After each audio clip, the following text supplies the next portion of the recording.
Assalamualaikum dan salam sejahtera. Saya Nur Khalisha dan merupakan murid tingkatan 3. Hari ini, saya ingin bercakap tentang persediaan menyambut Hari Raya Aidilfitri.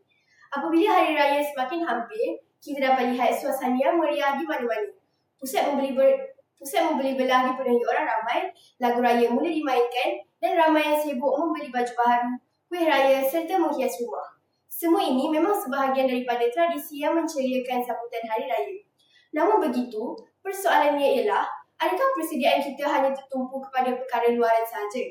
Sebenarnya, persediaan menyambut Hari Raya tidak sepatutnya hanya tentang pakaian cantik atau rumah yang dihias indah. Kita juga perlu membuat persediaan diri dari segi rohani dan sikap. Contohnya, kita boleh mengambil kesempatan ini untuk memohon maaf daripada ibu bapa, ahli keluarga dan rakan-rakan. Dengan bermaaf-maafan, hubungan kita akan menjadi lebih erat dan harmoni.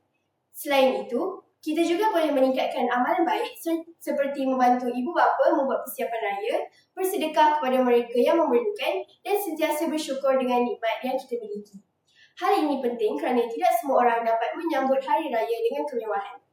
Hari Raya Aidilfitri sebenarnya adalah hari untuk meraihkan kemenangan selepas sebulan kita berpuasa dan melatih diri menjadi lebih sabar dan berdisiplin. Sebagai kesimpulannya, persediaan menyambut Hari Raya bukan sekadar tentang baju baru, kuih raya atau rumah yang cantik. Yang lebih penting ialah persediaan hati dan diri supaya kita menjadi insan yang lebih baik dan lebih menghargai orang di sekeliling kita. Sekian, terima kasih.